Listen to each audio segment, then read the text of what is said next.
Hello and welcome to another episode of the Gritty Hour. I'm here with my good friend George Bauer, who you've seen before in previous podcasts. How are you, Georgie? I am well, Thomas, and you? Good. George has been on several times in the past. One of them was we did each of our top 10 favorite albums of all time. And I don't know about you, George, but I got a lot of feedback about that. Why the hell didn't you put this in there? What in hell? And I've been telling them, I thought a lot of albums that could have went on that top 10 list after we did the podcast. If you asked me right now, my list would have changed. Give you 10 more. Yeah, exactly. But I'll preclude everything we say tonight with everything is subjective. This is just Georgie and I. So having a conversation. Tonight we're gonna do the top 10 best concerts each of us have ever been fortunate enough to attend.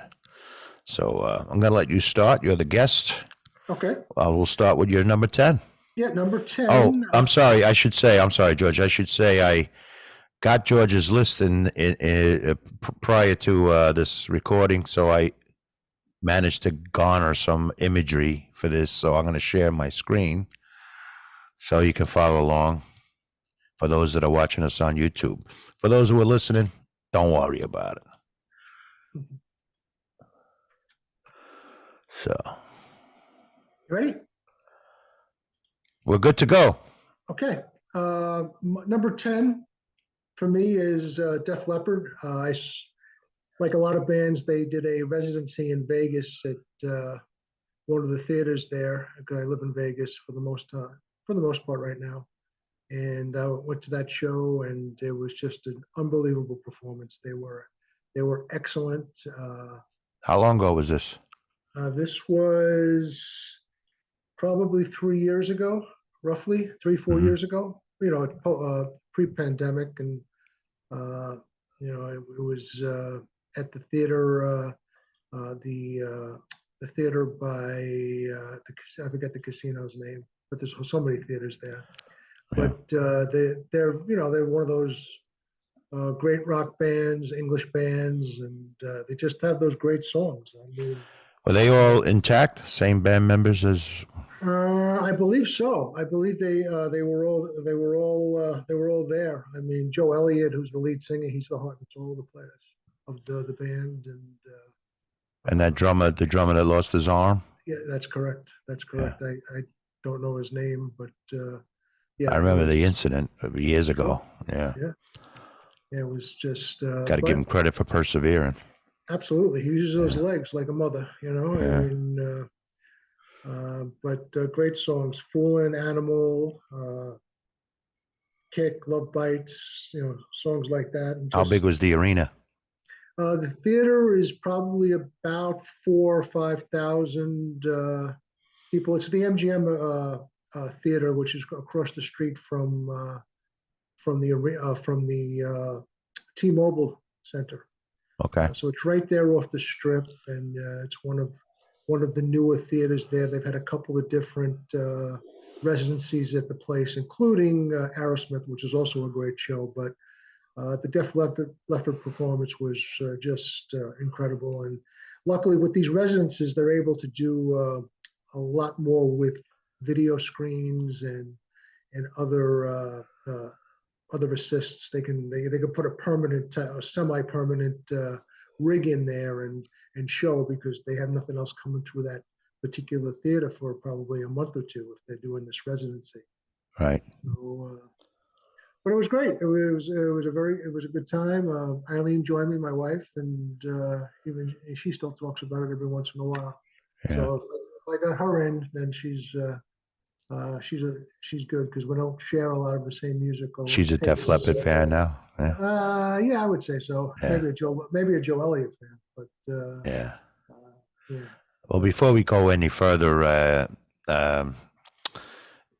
I have to ask you, what do you see on your screen? I want to make sure I'm sharing. I'm looking at the Def Leppard pyramid. All right. Is that what you see right now? I do. Okay. D-E-F. Hi, Chuts. Mm. All right, so let me see if I can figure out how to. Now, what do you see now? Same thing. Okay, so I have to go back and forth with this thing here.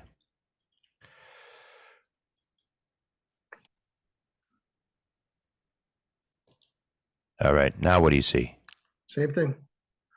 All right, uh, pardon me as I figure out what the hell I'm doing here.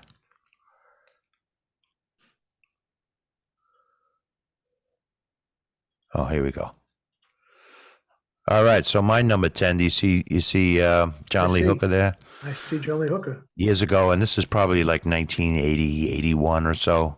Um, my friend who you know, George, Steve Caldon, um, used to write for his college newspaper, and he got first table. This was in the bottom line in Manhattan. No longer uh, open, I don't think, right? The bottom line No. closed years ago. Yeah, it's closed. First row in the first table, I should say. Um, John Lee Hooker at the bottom line. And I was just getting into him at the time, so it was pretty impressive. And Steve, being the writer of the article, he's doing a review of John Lee Hooker for the newspaper. Got to meet him backstage and got his autograph, and he signed with an X, which we can go into deeper if you want, but it was pretty cool. He was certainly a commanding stage presence, and I enjoyed that show, and that's my number 10. I'm sticking with it, George. Good. And your number 9? Number 9, Little Stephen and the Disciples of Soul. Uh-huh. October of 2017. They played at the Orpheum Theater in Los Angeles, California. He was touring on his Soulfire. It was the Soulfire tour, and he had a huge band. I mean, he's got 3 background singers, a horn section, a percussionist. There was just the stage was loaded. I mean, tons of people, and he's just a very, very good songwriter. I mean, you could have probably some discussion on who's the more talented person in the East Street Band, whether it's Bruce or Little Steven, because he's just tremendous. And I believe you and I saw him when the Disciples of Soul first came out, the Men Without Women tour. I think you believe and that I was saw him somewhere in the Palladium, maybe, or the woman's I skating rink, somewhere around there. no, I saw him. If I believe you were with me, we saw him at the Radio City Music Hall. It was the WNEW Christmas Oh, show. yeah, I remember that too. Yeah, I Yeah, saw him there as well. I forgot all yeah, about that show. Yeah. yeah. So that, Yeah. and I forget who opened up. Back in the day, and I should point out, we just not too long ago lost Dino Danelli, the drummer for the Rascals, and he was the drummer for the Disciples of Soul, at least originally. Mhm. You could tell me who was the drummer in this go around that you saw him here. I didn't know the gentleman. I Oh, mean, it wasn't Dino Danelli. it was not Dino Danelli. Okay. That I know. Yeah. It was. I would have known that by the headscarf and the. Yeah. But yeah, he opened up. Tom Petty had recently passed away, and he opened up with Even the Losers that night, and he did a nice little 3-song 3-song tribute to Southside, where he Oh. played with Trapped Again and 3 of Southside songs, because a lot of the songs that Southside Johnny did over the years were written by Little Steven and Bruce. But Steven came out and had said that, honored him, Southside, and thanked him for keeping his music alive, because when Steven went off to become an actor and an activist and all that other stuff, he wasn't out there playing or writing. So he thanked them. Before The he songs were became great. Tony Soprano's concierge, right? Yes, exactly. And now he's in what's the name of that show? Something in Sweden over there. Lilyhammer. Lilyhammer, yeah. Yeah. All right. Well, let me just mention that Yeah. opening up, not opening up, but introducing was that famous Steiber and the famous songwriters. Jerry Lieber and Mike Stoller? Yeah, Jerry Lieber actually introduced him, and Really? I'll send you the recording of it. It's on one of Little Steven's live albums, and finally Richie Zambora came out, and they did "Can I Get a Witness" in one of the encores. Sweet. So yeah, so there was I had great seats. I met La Bamba and Mark Penda from Uh-huh. Miami Southside Horns. Miami Horns section, and they were very nice. They took a picture with me, and it was just a really, really good night. And downtown Los Angeles, one of those old 1940 theaters that seems like each city has, and it was just wonderful. It was a really, really good night. Yeah, good. And Yeah. do you happen to know the other two songs that were part of the Southside tribute? Trapped It Again? was Love on the Wrong Side of Town, Trapped Again, and one other one. Take It Inside, maybe? Or No, it wasn't taken inside. was it from the Hearts of Stone album? Yes, it was. I believe it was. Yeah. But yeah, I don't have it here. That's all right. Yeah. All right. But, So we'll go to my number 9, if it's all right with you. please. Now, our mutual friend, Mr. J.R. McCarthy, was with me, I know, for this particular concert. It was Joe Cocker at Jones Beach. Don't ask me what year. I tried to find it. It was definitely the early 80s, maybe 80 itself. And JR said it better than me. It's like he came out, he had a nice big band behind him. He came out and he looked like somebody just woke him up. It's like he just got off the couch, walked on stage, and opened up with Cry Me a River. And it was a really good show from then on in. So I enjoyed that immensely. That was at Jones Beach. I don't know, they still do shows out there in Jones Beach? Yes, they do. Yes, Yeah. they do. And it looks like that show was July 13th of 1991. That's 91? It was definitely in the 80s. Yeah. This particular show in 91, he also opened up with Cry Me a River. Oh, okay. It doesn't go, the website doesn't go back any further. So. Oh, okay. But you and I do. All right. And your number 8? Number 8 is Joe Jackson at also the Orpheum Theater, but this Orpheum Theater was in Phoenix, Arizona. And that was in March of 2019. Uh-huh. He doesn't get out that often. He wasn't getting out touring that often. So it was an opportunity to see him. And I love his music. Look Sharp is one of my favorite albums. I don't know if it made my top 10 list, but it probably didn't. But it's certainly up there. And when he performs, how long ago was this? This one was 2019. When he performs now, does he include the jumping jive stuff as well as his... He'll play a song or two from that. Yeah. And does he have his original band with him, or?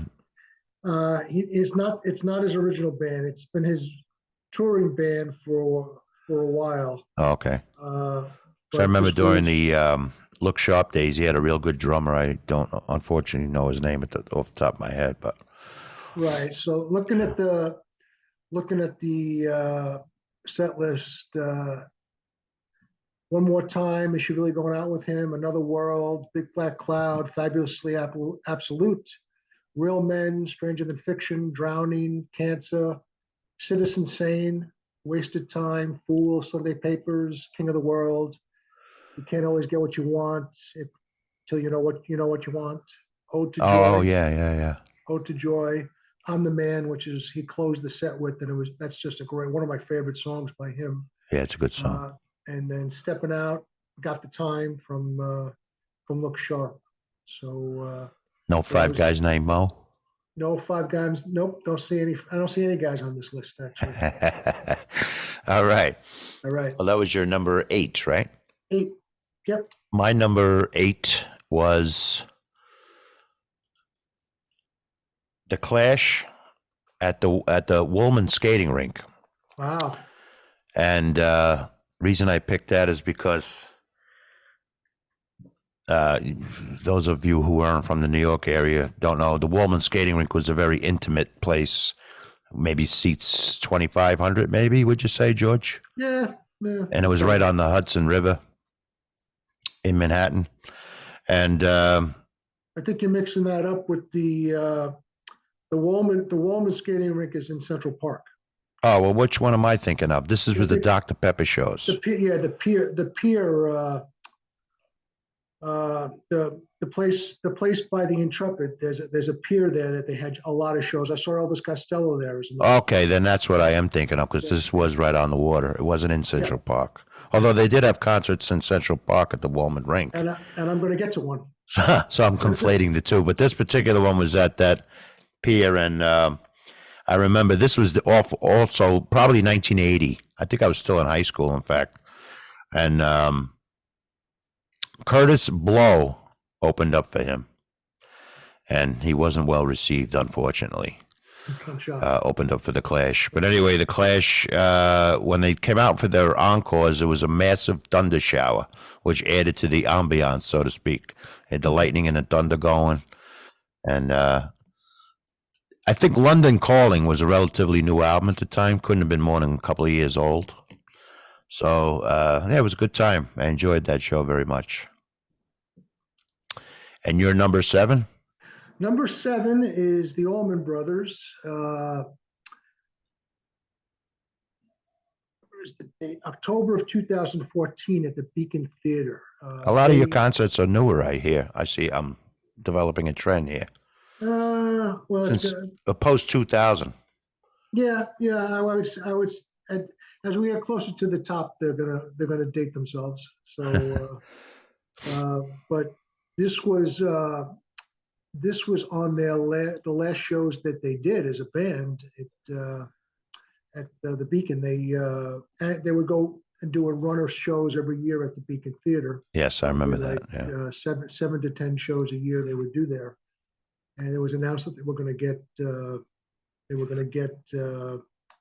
do the last set of shows, and that would be it. The band would then break up. So I was able to procure a ticket. My friend Bob Bracken, who I go to the Giant games, used to go to the Giant games with, another lifelong friend, and he had gotten the 2 tickets, and he asked me where I wanted to go, and I said sure. And it was the next to last show that they ever played, and so I was able to see that. And I had never seen them. I had never seen the Allman Brothers. I saw Greg Allman out in Del Mar in California at the racetrack. And actually, that's a real quick story. Funny, they put you in the stands to the racetrack, and the stage is actually on the track. But that was Greg Allman by himself with his band, but played a number of songs. This show at the Beacon, your typical 3-hour show, just on and blah. Not in a good way. I don't mean that. No, they always did long shows, even going back to the Phil Maurice days, right? Oh, absolutely. They used to do marathon shows, yeah. And I look at the set list, and they did 16 songs, but it was 3 hours. Yeah. So 20-minute guitar solos, Absolutely, and that eats up time. Yeah. And Warren Haynes was in the band. He came in as a great young guitarist at some point, and Derek Trucks, who 2 young guitarists. Derek Trucks is just a phenomenon. It's just a phenom. He might be the best guitar player alive right now. I mean, with all due respect to Eric Clapton, this kid is one of the best slide guitarists that you ever want to see, and he was perfect. It was perfect for that band. Yeah. And they played a long time, and they played a lot of great stuff. Done Somebody Wrong, Leave My Blues at Home, Worried Down with the Blues, You Don't Love Me, I Found a Love. A lot of covers. If I'm looking at this list now, and like of the 5 I just mentioned, 4 of them were covers. So, and the Midnight Rider, Dreams, Whipping Post, No One to Run With. So that's just a little flavor of some of the stuff that they did that night. And were you with me when Greg Allman was on tour by himself and he played at the Stone Pony? Did you come to that gig with me? No, I wasn't there. That was interesting. I would remember that. A little interesting tidbit, if you don't mind me throwing it at you, is he came out of the Stone Pony's like a neighborhood bar in essence, really, and he came out of the bathroom when they introduced him onto the stage. He came Yeah. from the bathroom to the stage. But the irony is they were playing Layla. Layla was the song. The sounds, the system was playing. His The, walk, his the house walk-up was music was his Layla. walk-on music was Layla, which I thought was pretty cool. So, I all right, forgot I'm it going to was go to Layla. my number 7, if that's all right. Yep. My number 7 is going back to Jones Beach for the Ramones. So the Ramones at Jones Beach. Again, I have no idea what year that was, but it was in the early 80s. And it was after they had gotten, they had a cult following. So this is when they expanded it out from the cult following. So they had a pretty good following by the time I caught on to them. But just, best 3 chords you can ever hear for an hour and a half, Yep. Yep. So I enjoyed that show very much. And I unfortunately can't remember who I was with. I think our mutual friend Freddie Romandetto was with me. Mm-hmm. Yeah. And it was a good show. I enjoyed myself. Unfortunately, I think every single one of them, Ramones, is deceased now. Yeah. I think they're all gone. Yeah, it's pretty wild. But that was my number 7. What do you got for number 6? Number 6. Meatloaf. Meatloaf. I'd like you to meatloaf. Meatloaf Uh-huh. at the Woolman skating rink. Oh yeah, I didn't cue you up with a photo for that one. I'm sorry. That's okay. That's Yeah. okay. It was too long ago anyway. This Yeah. one was 1978 in the Woolman skating rink. It was his first tour after the release of Bat Out of Hell in '77. And obviously, you and I both love that album. And I became a real big fan of Jim Steinman too, and followed his career for a while. But it was, like, as you alluded to before, a small place. It was a converted skating rink into a concert venue, and it's in the middle of Central Park. And we just had a great time. I think it's back to being a skating rink now. It might be. I mean, didn't Trump own it for a while? Yeah, I think Trump is the one that opened it back in the day. Yeah. Well, yeah, and but again, not a long show. I mean, I'm looking at the set list now. If it's accurate, they have 9 songs listed that they played that night. But you get songs like "Bat Out of Hell" and two out of 3, and "Paradise by the Dashboard Light." This is probably still an hour and a half show with all the theatrics. And Steinman, who came up through the theater, that all reflected in the show. And so it was Steinman on piano and doing some theatrical type stuff, and everything was choreographed very very exact, especially with like some of the dancing. And so this was right after Bat Out of Hell came out? Yeah. Oh, you were definitely still in high school. Yes, I was. Yeah. I was 16. Yeah. Right? Yeah, 16. Yeah, I was same age as you. Yeah. No, you're younger, right? You keep reminding us that when we're turning 60. Well, when we hit the big numbers, I always try and get back 1 year. Yeah. But yeah. Yeah, that was I seen him a few times. I don't know if I saw him after the Bat Out of Hell concert though. Album came out though. I remember seeing him at the Meadowlands for the Dead Ringer concert. Yes, I was at that show with you too. Yeah. And But I wasn't at this one that you just mentioned. No. I thought you were. I don't know why.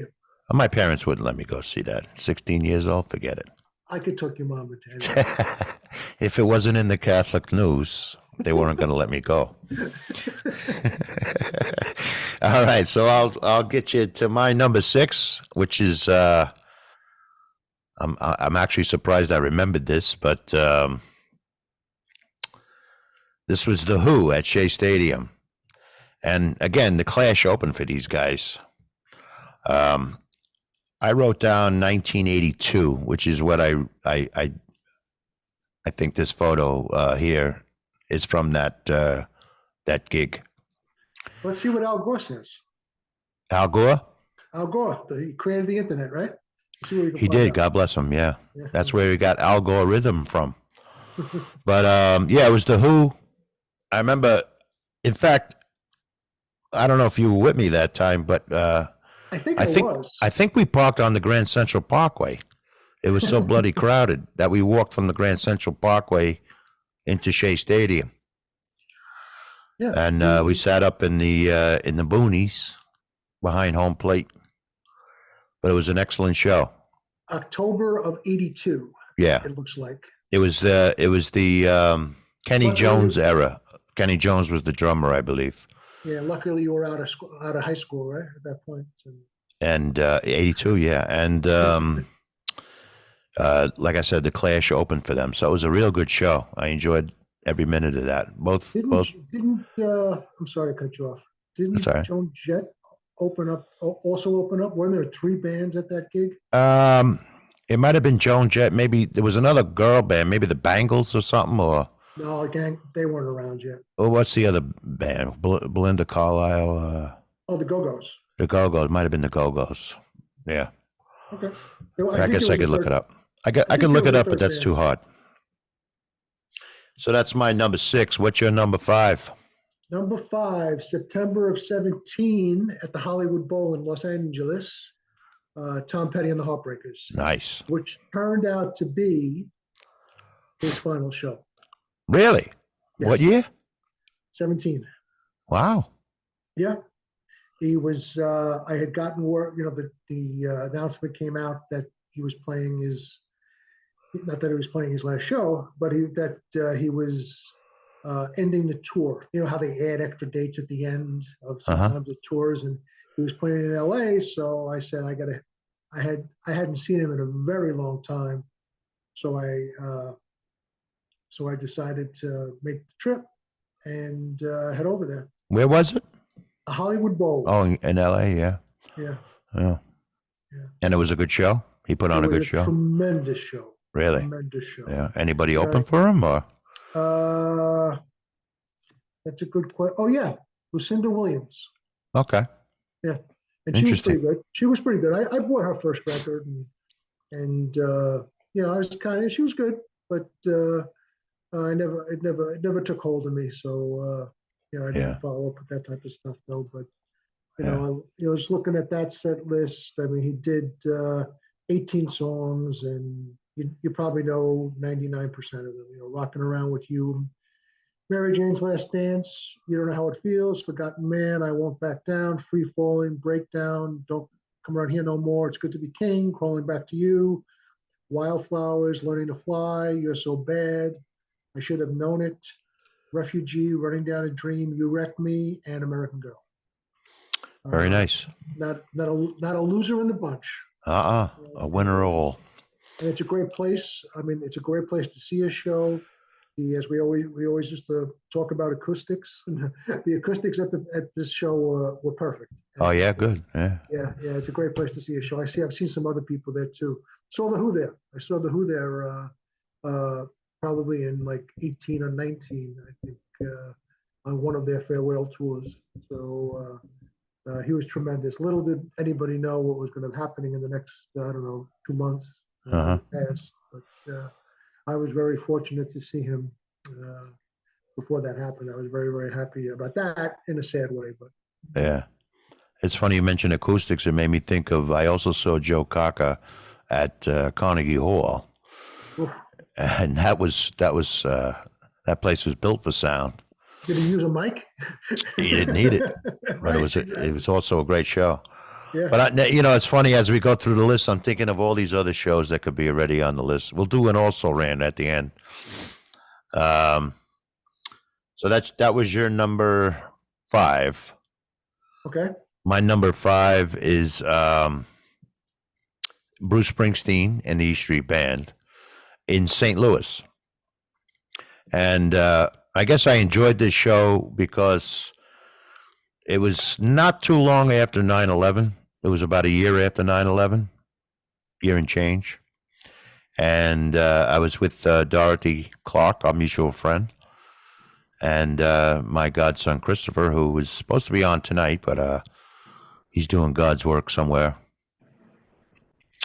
And it was just a real good show. I enjoyed the whole thing. I enjoyed being in St. Louis. Uh, that afternoon, we went up to the Arch. It was a nice trip and was capped off with a nice show. Then we got back to the hotel and put a stew on. So I enjoyed that trip. We One went thing there about specifically to see Springsteen in St. Louis. nice, Yeah. he always does a great job in that town. There's always some because maybe because it's Chuck Berry's hometown, and but there's a recording out there. I think I sent it to you recently. Then she kissed me. Uh huh. That's from St. Louis. I don't know if it was the night that you went, Oh, but I heard that you did send it to me, and the sound also is phenomenal. I don't know where yeah, that was recorded at the soundboard or something. yeah. Well, the on Amazon Music, which I have, and I'm able to do set lists and stuff. The playlists for myself when I walk and stuff.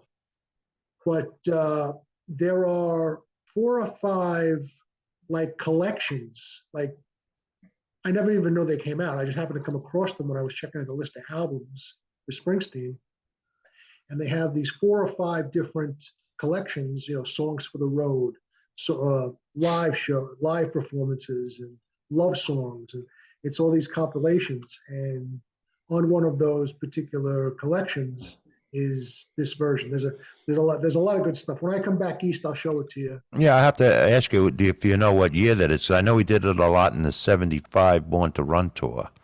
Then she kissed me. Yeah, and he does it. For some reason, he does it in St. Louis during the end of the. I want to say the reunion tour, '99, 2000. Mm-hmm. He started playing a lot of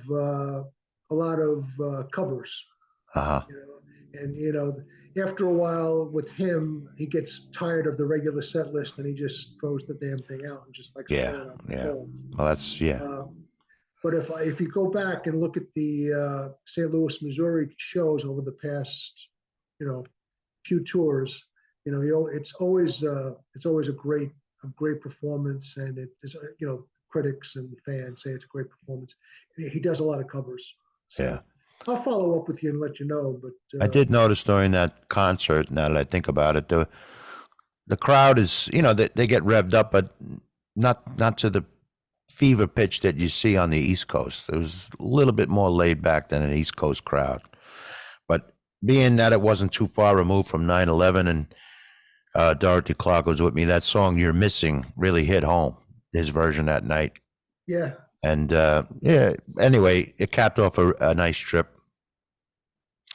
So that's my number 5. What's your number 4? number 4, and I always thought that you went with me to this show, but it would be Elton John and Ray Cooper. Well, They I did remember seeing the two of them on tour. I'm pretty sure I might have been with you. I It saw probably them was. somewhere. Yeah, it had to be because this was not. It's not something that he did all the time. So Where it was was this? the Palladium on 14th Street, New York City. Yeah, I might have been with you. Yeah. I think you were because we had seats that were the first row in the upper level. So Yeah. we were kind of looking over right to Elton John's back, and then Ray Cooper was on the other side. Just the two of them for the whole show. Yeah, So I was with you. I was the one that was with you. yeah, Yeah. it was just an amazing performance, very like uh, drilled down and very simple, and it was just beautiful. He had the electric piano. He had a couple pianos, and What year was that? 79, I believe. Wow. Yeah, Oh, my parents let me go to that one. Hmm. yeah. Well, maybe. Well, they listened to Elton John all the time. You had it on all the time. I When was you were 16. hanging I'm out. surprised I got snuck out there. Yeah. Yeah. Yeah. I have a good story to tell at the end of this list Okay. about not ever seeing the Stones. You might Uh, remember you had tickets. yeah. But anyway, so Okay. yeah, I do remember that show. It was a good show. You're right. Yep. And I just thought it was terrific, and it would part of why I put it on the list was the uniqueness of it. Uh huh. You can go see. it was a small venue.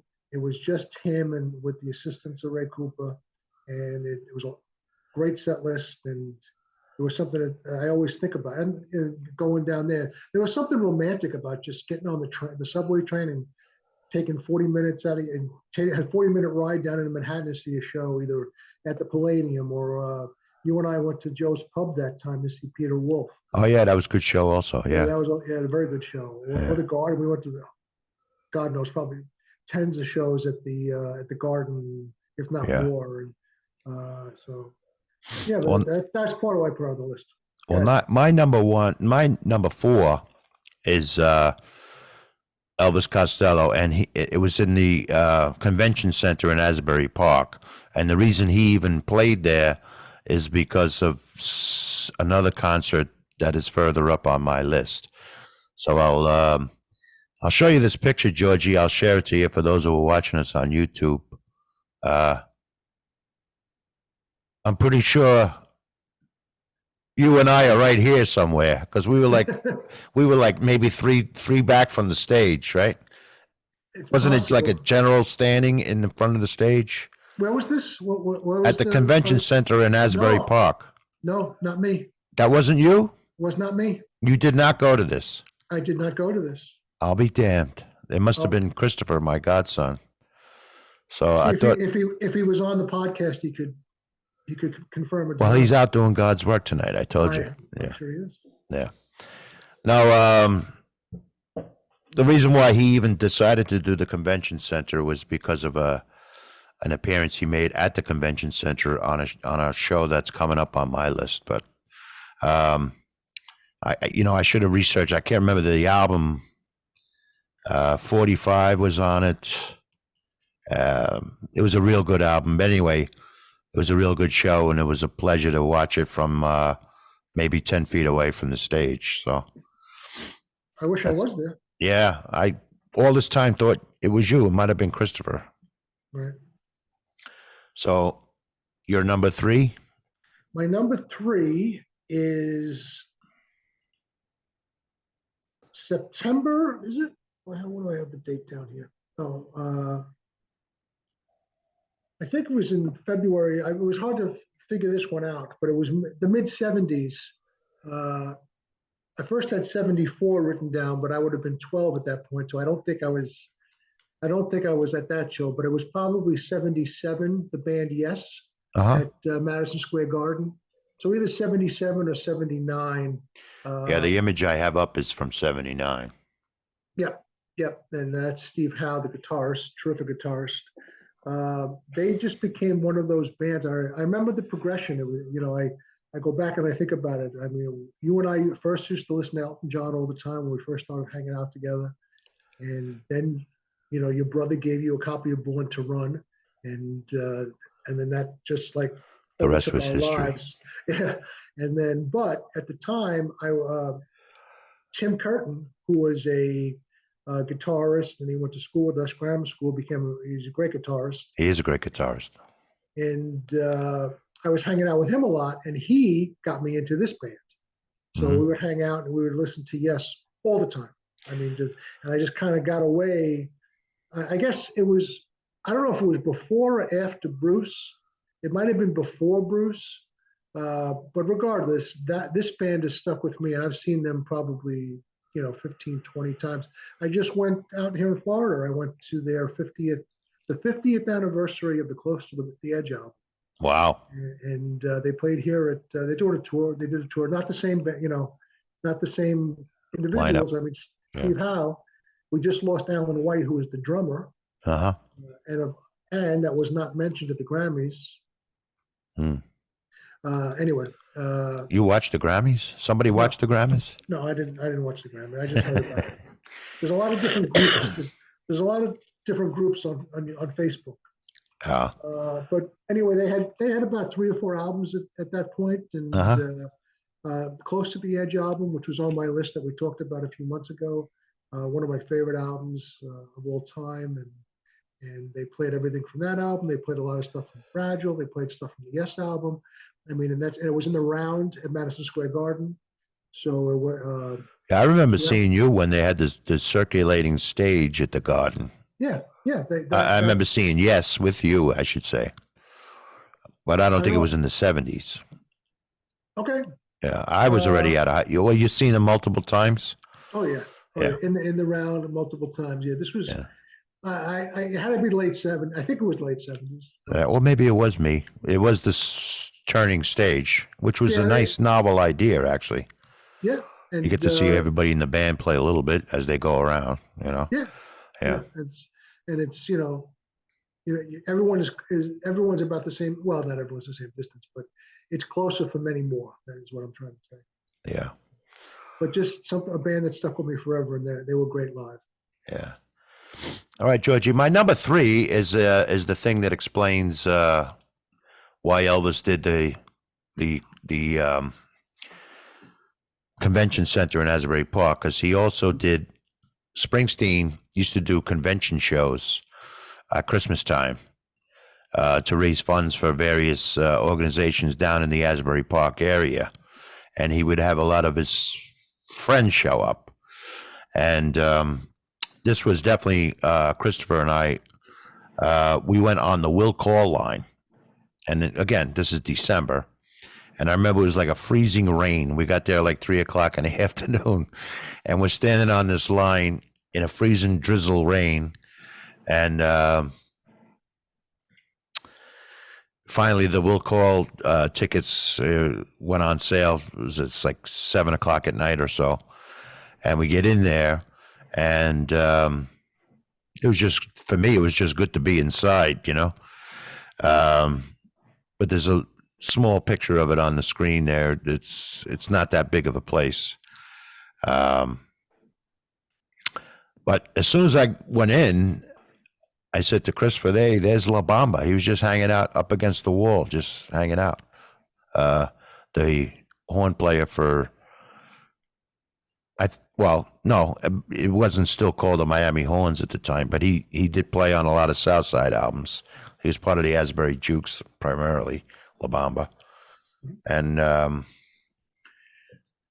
so we're standing there, and you have that milling about before a show, and all of a sudden you hear a ruckus in the front of the stage area, and coming through the crowd is James Gandolfino, and this was at the height of the Sopranos. El Delfini. I have to But I correct you. said, Wait, I you said it? that. No, this microphone sucks. Okay. But and he shakes Christopher and I's hands, and he's putting the Tony Soprano thing on. He's going, "Hey, how are you? How you doing? That kind of a thing." Mm-hmm. So that was cool. And then finally the lights go down, and Springsteen comes out, and he goes, "I hope you got good legs, because we're going to be here for a long time tonight." And I'm like, I could barely stand up at this time. This is before the show even started. I've been standing for like 8 hours already. But anyway, this particular night he had Bruce Hornsby as a guest, and Garland Jeffries, and of course, Clarence Clemens is there. Max Wein. It's actually the Max Weinberg Seven was the backup band. So in fact, that night was like the longest drum solo I ever heard Max Weinberg do. So I was like a pig in shit during this concert. I forgot about how long I've been standing after a while.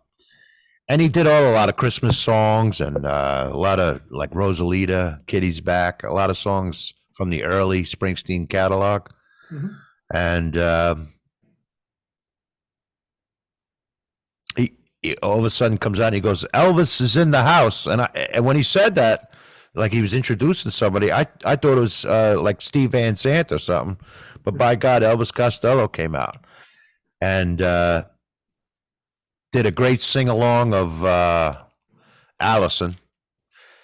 The whole place was singing along. It was really, really good. Probably the best show I've ever seen in New Jersey. Let's put it that way. So I had a real good time that night.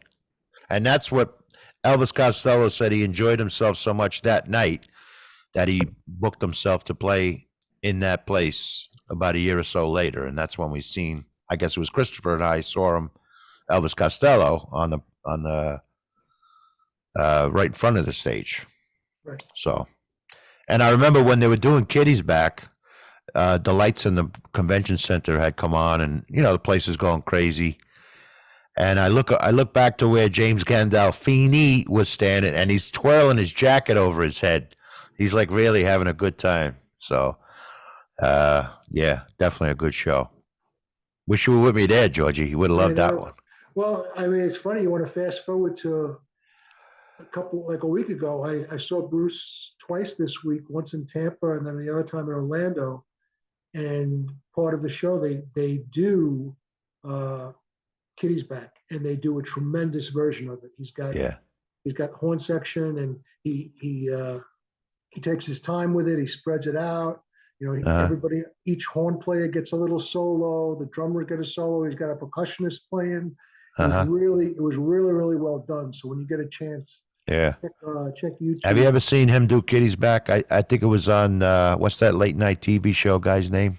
Yes, Jimmy Fallon. Jimmy Fallon. You ever seen Kitty's back from there? Yes, that was outstanding. Good. Very good, very good. Because usually he doesn't do TV well, but that particular one was excellent. It showed people what you and I like about Springsteen live. Yeah, but so it's back in the set list basically. Now I have seen your list. That's how I garnered all these half-ass photos for the pics. So you could take the reins for this, because your number 2 and my number 2 are the same. So okay, all right. Well, you please interject, because I'll tell the story. But we were both there, so I'm sure we have different viewpoints. But yeah, right next to you. Yeah. The two Clifford brothers in the front of the car. Yeah, there you go. So what I remember about this is Bruce Springsteen No, your number 2 is my number 2, Jay Giles Band. Oh, Jay Giles, I'm skipping. I went right to Bruce Springsteen. Sorry about that. That's all right. Your number 1 and my number 1 are not the same. Okay. Yeah. Very good. My number 2 is Jay Giles. Right. Jay Giles in 1979 at Madison Square Garden with George Thorogood opening for them. Peter Wolf is one of the greatest frontmans in rock and roll. Yep. And they have always been known, the Jay Giles Band, who was the guitarist. The band was named after the guitarist. They are just tremendous live. Yes. Great blues, rock. Magic Dick on the harmonica. And they use a synthesizer keyboard guy, Seth Justman, I believe his name is. He's one of the writers, and just a tremendous performance. I was so happy to see them. Were you there with me on that one? Yes, that's what I'm saying. I was standing right next to you. This was their 10th anniversary show, as I recall. I was mixing that up in the Bruce show. Yeah, no, this was in the early 80s also. It was their 10th anniversary, and they opened up with a marching band. Yes, to play Centerfold. Yeah, that's when Centerfold was on the charts, in fact. So it was around that era. But what I remember is sitting there before the lights went down, before George Thorogood came out, and he started playing over the PA from behind the stage, like warming up. Now, I don't know if he was doing it or if somebody just turned the wrong switch. Oh, you mean before the Jay Giles Band? Before even George Thorogood came out. Oh, the lights were still on. People were walking around drinking their beers or whatever. And all of a sudden, over the PA comes George Thorogood. And it's George Thorogood. This wasn't a roadie warming anybody up. No, it was George Thorogood warming up backstage. And it just got everybody crazy. It just got, and George Thorogood, if you've never seen him, he's tremendous live. Yeah. And, I saw him at the Beacon Theater too. He puts on a hell of a show. Yeah. Hell of a guitar player. Still, I saw him in Vegas a few years back, and he was tremendous. Yeah. He's got a great songbook. But Jay Giles, just a marching band, as you said, another great set of songs. They were Must Have Got Lost. Looking for a Love. Yeah. Freeze Frame. Freeze Frame. Yeah.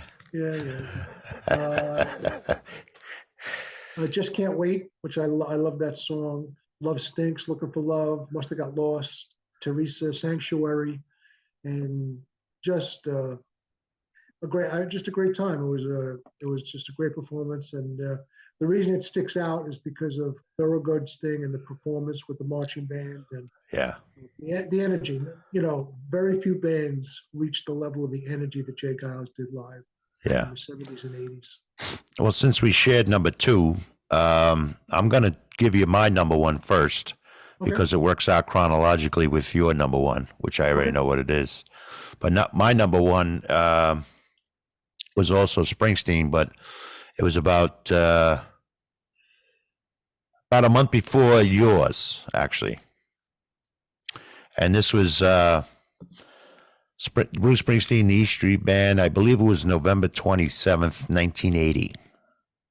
I was 17 years old, and it was you, myself, our good friend, God rest his soul, Bill Clark, and his sister Carol. I think that was the four of us. yep. And we were in the first row at the Garden, the first row. Bill had won tickets via some contest on a radio station, probably WPLJ or WNEW, and he wasn't sure where the seats were. And we walked into the Garden and showed the seats to the usher, and he's like, "Do you know where these are?" And we kept going and going and going, and by God, we were in the front row. And this was right as The River came out. It was the River tour, in fact. Yep. And in my personal opinion, it was my favorite version of the E Street Band because between Darkness on the Edge of Town and The River, it was the E Street Band with something to prove, is what I always say. They were just in their prime. Clarence Clemens was in his prime. Max Weinberg was in his prime. The band was tight as a drum. It was the best live band I've ever seen to this day. And just great memories. In fact, I had a conversation with Bruce that night. Keep in mind, I was 17, and he was talking about growing up, wherever the hell, I think it was the beginning of Factory, the song Factory. And he was talking about his hometown. And I yelled out Freehold, and he said yes. So he and I had a conversation. And I remember one of the encores was Sandy, and Danny Federici sat on the edge of the stage, and you and I could have tied his shoestrings together. He was playing the accordion for Sandy, Yep. and we could have played the accordion. That's how close he was. So I'll never forget that. It was a memorable show. And that was November. I think in December, December you and I were there for your number one. Yep. December 29th. Okay, so like a month after this. Yeah, let me just get the list up here. But we were lucky enough to get tickets to see him out at the Nassau Coliseum. Mm-hmm. And it turns out two of our friends from the local bar that we were hanging out in regularly, John and Eddie Clifford, also had tickets, and we were able to. John and Eddie, a little bit older than us, not by much. John was, but Eddie was probably a couple of years older than us, and they said, you know, we'll come out and you come out with us. And John Clifford owned this huge Cadillac, like a 1970s Cadillac. It was a I remember the trip out there. and Yeah. we got a case of Molson Golden Ale, and we put it in a cooler, and we put it in the car between you and me in the back seat. It was in a cooler. What? It was in a cooler. It was in a cooler, yeah. Yeah. And we drove out 40 minutes to the Nassau Coliseum, and Bruce does what Bruce does, like you indicated with the previous show that we had gone to.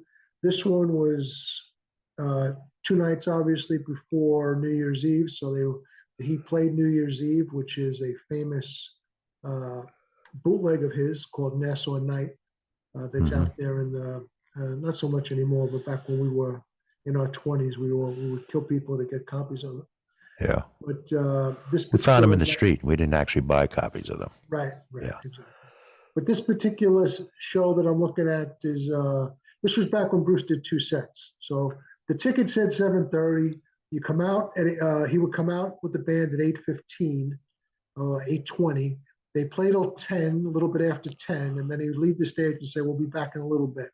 So no, so then they come back out on stage at 10:30, and they've already played 14 songs, and they're gonna do another 21. This particular night they do another 21. They did 35 songs that night.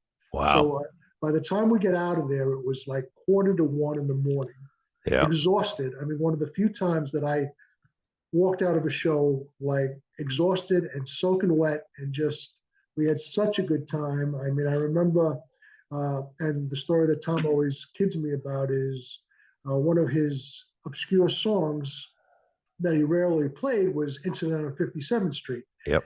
An incident from 57th Street is a prelude into Rosalita. So we're standing up, and once we hear the opening piano notes for Incident on 57th Street, we know what's coming after. Well, I think Well, you and I were the first ones to figure out what the hell it was, you know? Yeah, It's like you can name that tune in 2 notes.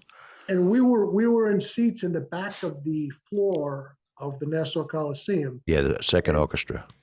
and the two gentlemen that we drove out with, Eddie and John, were up on the right hand side. If you're looking at the stage, they're up on the right hand side, and for some reason, I was able to see them at some point. And when they finished Incident, they slowly did the piano into the beginning of Rosalita, and just we thought the roof was coming off the place. Yeah. People were just going crazy, and everyone's in the back dancing, and up and down, high fiving, and shaking each other, and all this stuff. But it was As a side note, there's a one of his shortest songs was "I'm on Fire" Yeah. or "Fire."